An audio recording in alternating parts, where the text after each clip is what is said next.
ಮನಸ್ಸಿನ ಭಾವನೆ ಅರಿತವರಾರು ಮುಂದುವರೆದ ಭಾಗ 14. ಊಟಣದಲ್ಲಿ ಬೆಳ್ಳಿ ಬೆಳಕು ಮೂಡಿಸುತ್ತಾ ಉದಯಿಸಿದ್ದಾನೆ ಭಾಸ್ಕರ. ಹಕ್ಕಿಯ ಚಿಲಿಪಿಲಿಯ ಕಲರವ ನಾದ. ಚೈತ್ರ ಮಾಸದ ಹೊಸ ಚಿಗುರೆಲೆ ಚಿಗುರಿ ಎಲ್ಲೆಲ್ಲೂ ಹಸಿರ ಮೈಸೇರಿ ಹೊತ್ತ ಮಲೆನಾಡ ಸೊಬಗನ್ನು ನೋಡುವುದೇ ಒಂದು ಚೆಂದ. ಹಾಗೆ ವಸಂತ್ ಹಾಗೂ ನಿಖಿಲ್ ಮನಸ್ಸಿನಲ್ಲಿ ಪ್ರೀತಿಯ ಬಳ್ಳಿ ಚಿಗುರೊಡೆದಿದೆ. ಅದಕ್ಕೆ ಪ್ರೀತಿ ಎಂಬ ನೀರನ್ನು ಹಾಕಿ ಬೆಳೆಸುವರೇ ಚೈತ್ರ ಹಾಗೂ ವಂದನಾ. ಬೆಳಗ್ಗೆ ಎದ್ದ ವಸಂತ್ ಹಾಗೂ ವಂದನಾಳ ಬಾಳಿನಲ್ಲಿ ಬದಲಾವಣೆಯ ಹೊಸ ಭರವಸೆಯ ಬೆಳಕನ್ನು ಹೊತ್ತು ಬಂದಿದ್ದಾನೆ ರವಿತೇಜ. ಅವರಿಬ್ಬರ ಬದುಕಿನಲ್ಲಿ ಹೊಸ ಚೇತನ ಮೂಡಿಸುವನೇ ಭಾಸ್ಕರ. ಈ ದಿನದ ಸೂರ್ಯೋದಯ ಹೊತ್ತು ತರುವನೇ ಅವರ ಬಾಳಿನಲ್ಲಿ ಅರುಣೋದಯ. ಪ್ರೀತಿಯ ರಂಗನ್ನು ಚೆಲ್ಲುತ್ತಾ ಮೂಡಿಹನು ಮೂಡಣದ ದಿವಾಕರ. ಬೆಳಿಗ್ಗೆ ಎಂದಿನಂತೆ ಬೇಗ ಎದ್ದ ವಂದನಾ ಬಾಗಿಲಿಗೆ ನೀರು ಹಾಕಿ ಚಂದದ ರಂಗೋಲಿ ಹಾಕಿ ಕಾಫಿ ಮಾಡಿ ಅಣ್ಣನನ್ನು ಎಬ್ಬಿಸಿ ಅವನಿಗೂ ಕಾಫಿ ಕೊಟ್ಟು ತಾನೂ ಒಂದು ಕಪ್ ತೆಗೆದುಕೊಂಡು ಕುಡಿಯುತ್ತಾ, ಅಣ್ಣ ಏನು ತಿಂಡಿ ಮಾಡಿಲಿ ಇವತ್ತು ಅಂತ ಕೇಳುತ್ತಾನೆ ವಂದನಾ. ಅವನು ಪಲಾವ್ ಮಾಡು ಚಿನ್ನಮ್ಮ, ನೀನು ವೆಜ್ ಪಲಾವ್ ತುಂಬ ಚೆನ್ನಾಗಿ ಮಾಡುತ್ತೀಯಾ ಅಂತ ಹೇಳಿ ಅವನು ಉಳಿದ ಬೇರೆ ಕೆಲಸವನ್ನು ನಾನು ಮಾಡ್ತೀನಿ ಅಂತ ಹೇಳಿ ಒಳಗಡೆ ಕಸ ಎಲ್ಲ ಗುಡಿಸಿ ನೆಲ ಒರೆಸಿ ಸ್ನಾನ ಮಾಡಿ ಪೂಜೆ ಮಾಡಿ ಬರೋ ಅಷ್ಟರಲ್ಲಿ ವಂದನಾ ಪಲಾವ್ ರೆಡಿ ಮಾಡಿ ಸಾಂಬಾರಿಗೆ ಕೂಡ ತರಕಾರಿ ಬೇಳೆ ಎಲ್ಲ ಕುಕ್ಕರ್ನಲ್ಲಿ ಹಾಕಿ ಬೇಯಲು ಇಟ್ಟಿದ್ದಳು. ಸಾಂಬಾರಿಗೆ ಮಸಾಲೆ ರೆಡಿ ಮಾಡುತ್ತಿದ್ದ ಚಿನ್ನಮ್ಮ ನೀನು ಹೋಗಿ ಸ್ನಾನ ಮಾಡಿಕೊಂಡು ಬಾ, ನಾನು ಅಷ್ಟರಲ್ಲಿ ಸಾಂಬಾರು ಫುಲ್ ರೆಡಿ ಮಾಡಿ ಮೊಸರು ಬಜ್ಜಿ ಮಾಡ್ತೀನಿ ಅಂತ ಹೇಳಿ ಅವಳನ್ನು ಸ್ನಾನಕ್ಕೆ ಕಳುಹಿಸುತ್ತಾನೆ ವಸಂತ್. ಅವಳು ಸ್ನಾನ ಮಾಡಿ ಬರೋ ಅಷ್ಟರಲ್ಲಿ ಎಲ್ಲ ರೆಡಿ ಮಾಡಿದ್ದ ಇಬ್ಬರಿಗೂ ಲಂಚ್ ಬಾಕ್ಸ್ ರೆಡಿ ಮಾಡಿ ಪ್ಲೇಟ್ನಲ್ಲಿ ಪಲಾವ್ ಹಾಕಿ ನೀರು ಕೂಡ ಇಟ್ಟಿದ್ದ. ಅವಳು ರೆಡಿಯಾಗಿ ಬಂದು ಅಣ್ಣ ಹೇಗೆ ಕಾಡ್ತಾ ಇದ್ದೀನಿ ಅಂತ ಕೇಳ್ತಾಳೆ. ತನ್ನ ಬೆರಳುಗಳನ್ನು ಅವಳ ತಲೆ ಮೇಲಿಂದ ನಿವಾಳಿಸಿ ದೃಷ್ಟಿ ತೆಗೆದು ತುಂಬ ಚೆನ್ನಾಗಿ ಮುದ್ದಾಗಿ ಕಾಣ್ತಿದ್ದೀಯೇ ಚಿನ್ನಮ್ಮ ಅಂತ ಹೇಳಿದಾಗ, ಅಣ್ಣ ಇವತ್ತು ಮೊದಲನೇ ದಿನ ಕೆಲಸಕ್ಕೆ ಹೋಗ್ತಿದ್ದೀನಿ, ಆಶೀರ್ವಾದ ಮಾಡು ಅಂತ ಅವನಿಗೆ ಕಾಲಿಗೆ ನಮಸ್ಕಾರ ಮಾಡಲು ಹೋದರೆ ಅವಳನ್ನು ತಡೆದು ನನಗೆಲ್ಲ ನಮಸ್ಕಾರ ಮಾಡುವುದು, ನಮಸ್ಕಾರ ಮಾಡಬೇಕಾರದು ಇವರಿಗೆ ಅಂತ ಅವರ ಅಪ್ಪ ಅಮ್ಮನ ಫೋಟೋ ತೋರಿಸಿ ಅದರ ಮುಂದೆ ನಿಂತು ಇಬ್ಬರು ನಮಸ್ಕಾರ ಮಾಡುತ್ತಾರೆ. ಅಪ್ಪ ಅಮ್ಮ ಇವತ್ತು ಮೊದಲನೇ ದಿನ ಕೆಲಸಕ್ಕೆ ಹೋಗ್ತಿದ್ದೀನಿ, ಆಶೀರ್ವಾದ ಮಾಡಿ ಯಾವುದೇ ತೊಂದರೆ ಆಗದಂತೆ ಕಾಪಾಡಿ, ಆದಷ್ಟು ನನ್ನಿಂದ ಯಾವ ತಪ್ಪು ಆಗದಂತೆ ಮತ್ತು ಅಣ್ಣನಿಗೆ ನೋವಾಗದಂತೆ ನೋಡಿಕೊಳ್ಳಿ ಅಂತ ಬೇಡಿಕೊಳ್ಳುತ್ತಾಳೆ ವಂದನಾ.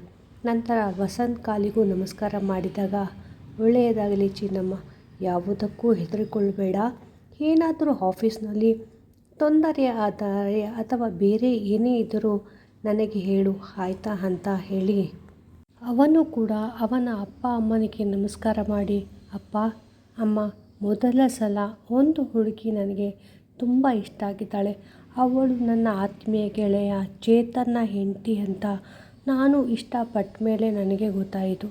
ಈಗ ಇದು ತಪ್ಪೋ ಒಪ್ಪೋ ನನಗೆ ಗೊತ್ತಿಲ್ಲ, ತಿಳಿಯುತ್ತಿಲ್ಲ. ಆದರೆ ಅವರು ಅವರ ಗಂಡ ಚೇತನ್ ಬಗ್ಗೆ ಯೋಚಿಸುತ್ತಾ ತುಂಬ ಕೊರಗುತ್ತಿದ್ದಾರೆ. ನಾನು ನನ್ನ ಗೆಳೆಯ ಚೇತನ್ ಬಗ್ಗೆ ಯೋಚಿಸುತ್ತಾ ಕೊರಗುತ್ತಿದ್ದೇನೆ ಅಷ್ಟೇ. ಇಬ್ಬರಿಗೂ ಯಾವ ವ್ಯತ್ಯಾಸವೂ ಇಲ್ಲ. ನನ್ನ ಹೃದಯ ಅವರಿಗೆ ಅಂದೇ ಮೊದಲ ಸಲ ಅವರನ್ನು ನೋಡಿದ ದಿನವೇ ಸೋತು ಹೋಗಿದೆ. ಅವರು ನನ್ನನ್ನು ಒಪ್ಪಿಕೊಳ್ಳುವಂತೆ ಆಶೀರ್ವಾದ ಮಾಡಿ ಅಂತ ಇಬ್ಬರು ತಮ್ಮ ತಮ್ಮ ಬೇಡಿಕೆಗಳನ್ನು ಇಟ್ಟು ಅವರ ಅಪ್ಪ ಅಮ್ಮನಿಗೆ ನಮಸ್ಕಾರ ಮಾಡಿ ಆಶೀರ್ವಾದ ಪಡೆದು ತಿಂಡಿ ತಿಂದು ಅವಳು ಆಫೀಸ್ಗೆ ಹೋದರೆ ಇವನು ಕಾಲೇಜ್ಗೆ ಹೊರಡುತ್ತಾರೆ. ವಸಂತ್ ತನ್ನ ಬೈಕಿನಲ್ಲಿ ವಂದನಾಳನ್ನು ಅವಳ ಆಫೀಸ್ ಬಳಿ ಬಿಟ್ಟು ಅವಳಿಗೆ ಆಲ್ ದ ಬೆಸ್ಟ್ ಹೇಳ್ತಾನೆ. ಥ್ಯಾಂಕ್ಸ್ ಅಣ್ಣ, ಸಂಜೆ ಕಂಪ್ಯೂಟರ್ ಕ್ಲಾಸ್ ಮುಗಿಸಿಕೊಂಡು ಬರ್ತೀನಿ ಅಂತ ಹೇಳಿ ಅವಳು ಅವಳ ಆಫೀಸ್ ಒಳಗೆ ಹೋದರೆ ಅಷ್ಟು ದೊಡ್ಡ ಕಟ್ಟಡನ ನೋಡಿ ಮನಸ್ಸಿನಲ್ಲೇ ಏನೇನೋ ಯೋಚನೆ ಮಾಡಿಕೊಂಡೇ ಕಾಲೇಜ್ಗೆ ಹೊರಡುತ್ತಾನೆ ವಸಂತ್.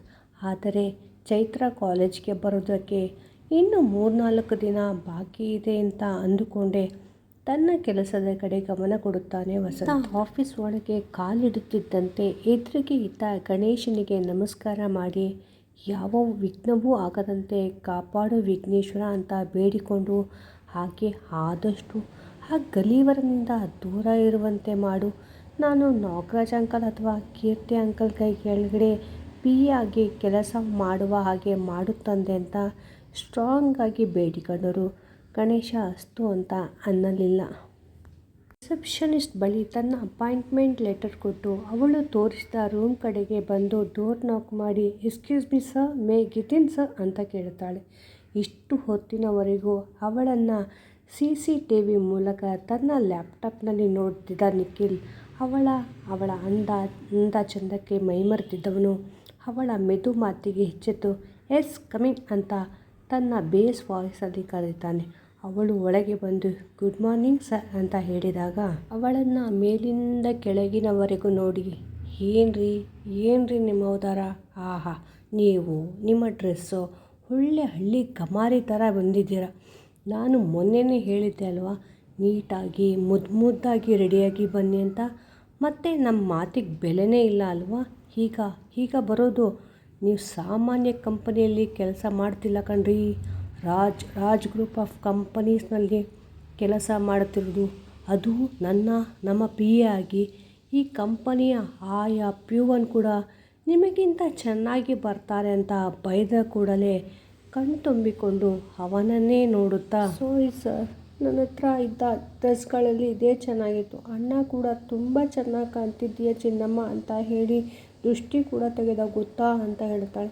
ಏನು ಚಿನ್ನಮ್ಮನ ಅಂತ ಜೋರಾಗಿ ನಗೋದನ್ನು ನೋಡಿ ಸಾರಿ ಸರ್, ನನ್ನಿಂದ ತಪ್ಪಾಗಿದ್ದರೆ ಕ್ಷಮಿಸಿ.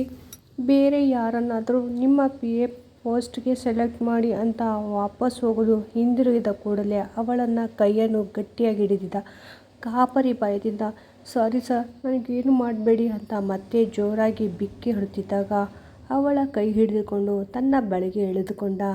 ಏಯ್ ಬಿಳಿಜಿರಳೆ, ತಮಾಷೆ ಮಾಡಿದ್ದು ಕಣ್ರಿ, ನೀನು ಎಷ್ಟು ಸ್ಟ್ರಾಂಗ್ ಆಗಿದ್ಯಾ ಅಂತ ಚೆಕ್ ಮಾಡಿದ್ದು ಕಣೋ ಚಿನ್ನಮ್ಮ. ಚೇಚೆ ಅಮ್ಮಗಿಮ್ಮ ಎಲ್ಲ ಬೇಡ, ಬರೀ ಚಿನ್ನಿ ಸಾಕು ಅಂತ ಹೇಳಿ ನೀನು ದೊಡ್ಡ ಹಳಮುಂಜಿ. ಹೊಯ್ 3 ಅಡಿ. ಇಲ್ಲಿ ಈ ಥರ ನಾನ್ಸೆನ್ಸ್ ಕ್ರಿಯೇಟ್ ಮಾಡೋರು ತುಂಬ ಜನ ಇದ್ದಾರೆ. ಅದಕ್ಕೆ ಡೆಮೋ ಸ್ಯಾಂಪಲ್ ತೋರಿಸಿದ್ದು. ಅವರನ್ನೆಲ್ಲ ನೀನು ಹೇಗೆ ಫೇಸ್ ಮಾಡ್ತೀಯಾ PA ಆಗಿ? ಅದೂ ಅಲ್ಲದೆ ತುಂಬ ಜನಕ್ಕಾಗಲೇ ಸ್ಟಮಕ್ ಬರ್ನಿಂಗ್ ಶುರುವಾಗಿದೆ ನಮ್ಮ ಆಫೀಸ್ನಲ್ಲಿ ನಿನ್ನನ್ನು PA ಪೋಸ್ಟ್ಗೆ ಸೆಲೆಕ್ಟ್ ಮಾಡಿರುವುದಕ್ಕೆ. ಅದಕ್ಕೆ ಈ ಡೆಮೋ. ನೀನು ಈ ಥರ ಅಳಮುಂಜಿ ಆದರೆ ಕಷ್ಟ ಅಂತ ಹೇಳುತ್ತಿದ್ದಂತೆ. ನಾನಾ ಅಳಮುಂಜಿನ? ನಾನೇನು ಅಳಮುಂಜಿ ಅಲ್ಲ.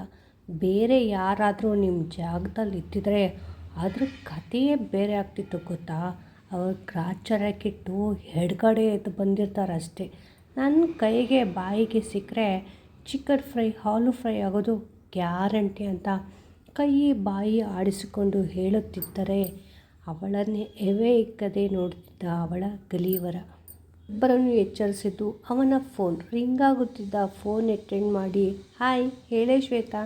ಹ್ಞೂನಮ್ಮ ಬಂದಿದ್ದಾಳೆ ಕಣಮ್ಮ ಗಲೀಜಿರಲೆ ಅಂತ ಹೇಳುತ್ತಿದ್ದಂತೆ ಒಬ್ಬುಗಂಟಿಕೆ ಯಾರು ಬೆಳೀಜಿರಲೆ? ನೀವು ಮಿಸ್ಟರ್ ಗಲೀವರ. ಒಳ್ಳೆ ಲೈಟ್ ಕಂಬದ ಥರ ಇಷ್ಟು ಉದ್ದ ಇದ್ದಾರೆ, ಒಂಟೆಯ ಥರ. ಇವರು ನೋಡಬೇಕು ಅಂದರೆ ಎಗ್ರಿ ನೋಡಬೇಕು ಅಂತ ಹೇಳುತ್ತಿದ್ದರೆ ಆ ಕಡೆ ಶ್ವೇತಾ ಈ ಕಡೆ ನಿಖಿಲ್ ಇಬ್ಬರು ಜೋರಾಗಿ ನಗುತ್ತಿದ್ದರು. ಅವರಿಬ್ಬರು ನಗುವುದನ್ನು ನೋಡಿ ನಮ್ಮ ಹುಡುಗಿ ವಂದನಾ ಗಪ್ಚುಪ್ ಶ್ವೇತಾ ನಿಖಿಲ್ಗೆ ಫೋನ್ ವಂದನಾ ಕೈಲಿ ಕೊಡೋದಕ್ಕೆ ಹೇಳಿ ಏನೇವನ ನಮ್ಮ ನಿಖಿಲ್ ನಿನ್ನ ತುಂಬ ಸೈಲೆಂಟ್ ಪಾಪದೋಳು ಮುಗ್ದೆ ಅಂತ ಅಂದುಕೊಂಡಿದ್ದ. ಈಗ ಈ ನಿನ್ನ ವೈಲೆಂಟ್ ವಂದನಾ ನೋಡಿ ಅವನು ಸೈಲೆಂಟ್ ಆಗಿದ್ದಾನೆ ಕಣೆ. ನಿಖಿಲ್ ಏನಾದರೂ ತಲೆ ತುಂಟಾಟ ಮಾಡ್ತಾನೆ ಇರ್ತಾನೆ, ಆದರೆ ತುಂಬ ಒಳ್ಳೆಯವನು. ಅಂದಾಗೆ ನಾನಿವತ್ತು ನಿನ್ನ ಜೊತೆ ಬರಲಿಲ್ಲ ಅಂತ ಬೇಜಾರು ಮಾಡ್ಕೋಬೇಡ ಆಯಿತಾ.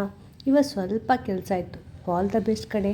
ಚೆನ್ನಾಗಿ ಕೆಲಸ ಮಾಡಿ ಗುಡ್ ಗರ್ಲ್ ಅಂತ ಅನ್ನಿಸ್ಕೊ ಅಪ್ಪ ಮತ್ತು ಚಿಕ್ಕಪ್ಪನ ಹತ್ತಿರ. ನಿಖಿಲ್ಗೆ ಫೋನ್ ಕೊಡಲು ಹೇಳಿ ನಿಖಿ ಒಂದುಗೆ ಜಾಸ್ತಿ ಕಾಟ ಕೊಡಬೇಡ. ನಿನ್ನ ತಂದೆ ನೋಡಿ ಹೆದರ್ಕೊಂಡಾಳವಳು. ನಿನ್ನ ಚಮಕ್ಗಳ ಪರಿಚಯ ಇನ್ನೂ ಇಲ್ಲ ಪಾಪ ಅವಳಿಗೆ. ಆದರೆ ತುಂಬ ಒಳ್ಳೆ ಹುಡುಗಿ. ಅವಳಿಗೆ PA ಪೋಸ್ಟ್ ಕೆಲಸಕ್ಕೆ ನೀನು ಹೆಲ್ಪ್ ಮಾಡು ಅಂತ ಹೇಳಿ ಫೋನ್ ಕಟ್ ಮಾಡ್ತಾಳೆ. ಇವನು ಫೋನನ್ನು ತನ್ನ ಜೇಬಿನಲ್ಲಿ ಇಟ್ಟುಕೊಂಡು ಹಾಯ್ ವಂದನಾ, ಸಾರಿ ತಮಾಷೆ ಮಾಡಿದ್ದಕ್ಕೆ ಆಯಿತಾ. Welcome to Raj group of ಕಂಪನೀಸ್ನ ಫ್ಯಾಮಿಲಿಗೆ and all the best for your future ಅಂತ ಹೇಳಿ ದೊಡ್ಡ ಡೈರಿ ಮಿಲ್ಕ್ ಸಿಲ್ಕ್ ಚಾಕ್ಲೇಟ್ ತೆಗೆದುಕೊಟ್ಟು ಖುಷಿಯಾಗಿ ಕೆಲಸ ಶುರು ಮಾಡಿ. ನಿಮ್ಮ ಜೀವನ ಯಾವಾಗಲೂ ಈ ಚಾಕ್ಲೇಟ್ ಥರ ಸಿಹಿಯಾಗಿರಲಿ. ಶುಭಾರಂಭ ಸಿಹಿಯಿಂದ ಆಗಲಿ. ಬನ್ನಿ ನಿಮ್ಮ ಕ್ಯಾಬಿನ್ ತೋರಿಸ್ತೀನಿ ಅಂತ ಹೇಳಿ ಅವಳನ್ನು ಆಚೆ ಕಡೆಯಿಂದ ಅವಳ ಕ್ಯಾಬಿನ್ಗೆ ಕರೆದುಕೊಂಡು ಹೋಗಿ ರೆಡ್ ರೋಸ್ನ ಬೊಕ್ಕೆ ಕೊಟ್ಟು ಆಲ್ ದ ಬೆಸ್ಟ್ ಹೇಳಿ, ನನ್ನಿಂದ ಬೇಜಾರಾಗಿದ್ದರೆ ಸಾರಿ ಅಂತ ಮತ್ತೊಮ್ಮೆ ಹೇಳಿ ಸ್ಮಿತಾಗೆ ಕೂಡ ಅಲ್ಲೇ ಚೇರ್ ಅರೇಂಜ್ ಮಾಡ್ತಾನೆ. ಸರಿ okay bye, carry on your work ಅಂತ ಹೋಗುತ್ತಾನೆ. ಅಪ್ಪ ಮಹಾದೇವ, ಎಷ್ಟು ಹೆದರಿಸ್ಬಿಟ್ರು ಡ್ರೆಸ್ ಚೆನ್ನಾಗಿಲ್ಲ ಅಂತ. ಅವರು ಹೇಳುವುದು ಸರಿ, ಅವ್ರು ತಮಾಷೆಗೆ ಹೇಳಿದ್ರು ಕೂಡ ಅದರಲ್ಲಿ ಸತ್ಯ ಕೂಡ ಇದೆ. ಕಂಪನಿಗೆ ತಕ್ಕಂತೆ ಡ್ರೆಸ್ ಇರಬೇಕು. ಹೇಗಿದ್ದರೂ ನಾಡಿದ್ದು ಭಾನುವಾರ ಅಣ್ಣ ಹತ್ತಿರ ಸ್ವಲ್ಪ ದುಡ್ಡಿಸ್ಕೊಂಡು ಶ್ವೇತಾ ಜೊತೆ ಹೋಗಿ ಚೆನ್ನಾಗಿರೋ ಆಫೀಸ್ಗೆ ಹಾಕಿಕೊಂಡು ಹೋಗುವಂಥ ಬಟ್ಟೆ ಪರ್ಚೇಸ್ ಮಾಡಬೇಕು ಅಂತ ಅಂದುಕೊಂಡು ಕೆಲಸದ ಕಡೆ ಗಮನ ಕೊಡುತ್ತಾಳೆ ವಂದನಾ. ಅಷ್ಟರಲ್ಲಿ ಸ್ಮಿತಾ ಕೂಡ ಬಂದು ಅವಳಿಗೆ ಕೆಲಸದ ಬಗ್ಗೆ ಹೇಳಿಕೊಡ್ತಾಳೆ. ಶ್ರದ್ಧೆಯಿಂದ ಸ್ಮಿತಾ ಹೇಳಿಕೊಟ್ಟಿದ್ದನ್ನೆಲ್ಲ ಕಲಿಯುತ್ತಾಳೆ. ಇದನ್ನೆಲ್ಲ ತನ್ನ ಕ್ಯಾಬಿನ್ನಲ್ಲೇ ಕುಳಿತು ಅವಳನ್ನು ಮತ್ತು ಅವಳ ಕೆಲಸವನ್ನು ನೋಡುತ್ತಿದ್ದಾನೆ. ಅವನ ಮನಸ್ಸಿನ ತುಂಬ ಅವಳದೇ ಕಲರವ ಮುಂದುವರಿಯುತ್ತದೆ. ನಿಮ್ಮ ಅನಿಸಿಕೆ ಅಭಿಪ್ರಾಯಗಳನ್ನು ತಪ್ಪದೇ ಕಮೆಂಟ್ ಮೂಲಕ ತಿಳಿಸಿ. ಧನ್ಯವಾದಗಳು. ನಿಮ್ಮ ಪ್ರೋತ್ಸಾಹ ಸದಾ ಹೀಗೆ ಇರಲಿ ಎಂದು ಆಶಿಸುತ್ತೇನೆ. ಧನ್ಯವಾದಗಳು. ಇಂತಿ ನಿಮ್ಮ ಅಭಿಮಾನಿ. ಸ್ಟೇ ಟ್ಯೂನ್ಡ್ ರೇಖಾ ಸ್ಟೋರಿ ಟೈಮ್. ಕೇಳಿ ಆನಂದಿಸಿ ಪ್ರೋತ್ಸಾಹಿಸಿ. ಹಾಗೆ ತಪ್ಪದೇ ಲೈಕ್ ಆ್ಯಂಡ್ ಕಮೆಂಟ್ ಮಾಡಿ. ಹಾಗೆ ಶೇರ್ ಆ್ಯಂಡ್ ಸಬ್ಸ್ಕ್ರೈಬ್ ಆಗಿ. Thank you.